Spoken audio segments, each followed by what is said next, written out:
जय हिंद दोस्तों। स्वागत है आपका अपने YouTube चैनल ओनली डिक्टेशन में, जहां पर आपको मिलती हैं अलग अलग स्पीड में डिक्टेशंस जो आपके सभी कॉम्पिटिटिव एग्ज़ाम्स में हेल्प करेंगी।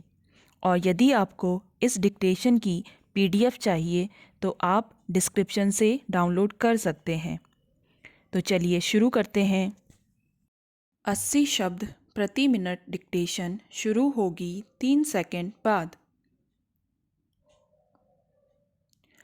बीमा का विकास प्रत्यक्ष रूप से देश की जनसांख्यिकीय और आर्थिक रूपरेखा से जुड़ा होता है।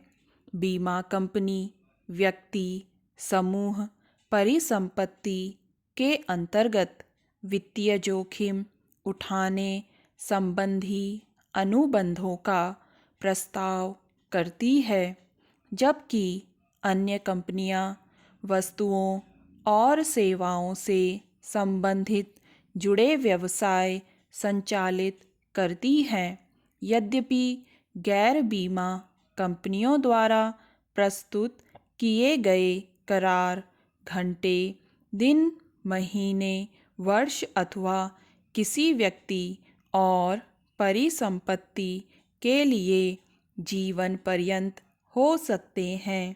एक बीमा कंपनी का उत्पाद खरीदने वाला कोई ग्राहक संबंधित कार्यक्रम से जुड़ी तमाम अनिश्चितताएं और जोखिम बीमा कंपनी के हवाले कर देता है।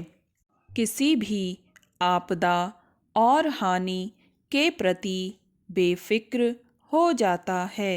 दूसरी तरफ बीमा कंपनी सभी संबंधित जोखिमों और अनिश्चितताओं का बोझ अपने कंधों पर लेकर अनुबंध के अनुसार अधीन संपूर्ण समयावधि के लिए वित्तीय हानियों की प्रतिपूर्ति सुनिश्चित करती है।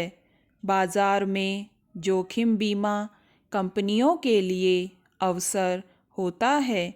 बीमा कंपनी अत्यधिक तकनीकी कार्यों के प्रबंधन के लिए अपना व्यवसाय संचालित करने के लिए बीमांकित नियुक्त करना अनिवार्य होता है।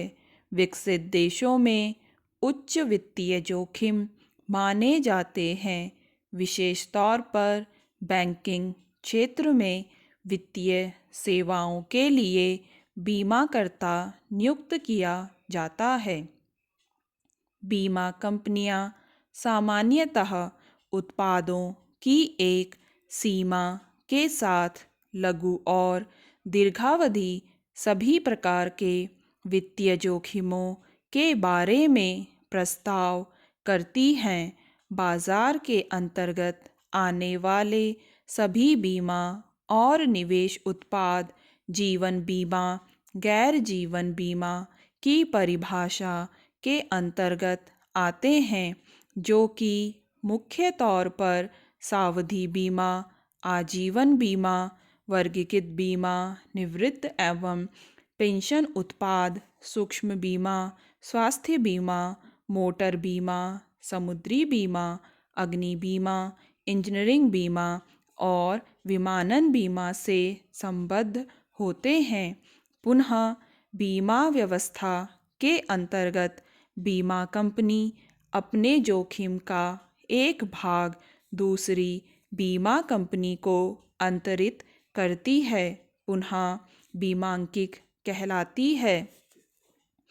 भारत में बड़ी संख्या में परामर्शी बीमांकित और बीमांकन संस्थाएं काम कर रही हैं, जो कर्मचारी लाभों के क्षेत्र में अपनी सेवाएं प्रदान कर रही हैं। अब निश्चित रूप से स्वीकार्य किया जा सकता है कि भारतीय बीमांकित संस्थान भारत में बीमांकन व्यवसाय के नियमन के लिए सांविधिक संस्थान है। अब यह भी प्रमाणित हो चुका है कि भारत बीमांकन बाहरी स्रोत से सेवाएं देने के लिए हब के रूप में तैयार हो गया है। महोदय, बीमांकन संस्था के माध्यम से किसान से लेकर मिल मालिक, मजदूर और कर्मचारी तक आपदा आने पर लाभ होने लगा है। स्टॉप। दोस्तों, अगर आपको ये डिक्टेशन पसंद आए तो लाइक करें, सब्सक्राइब करें और अपने दोस्तों के साथ भी शेयर करें।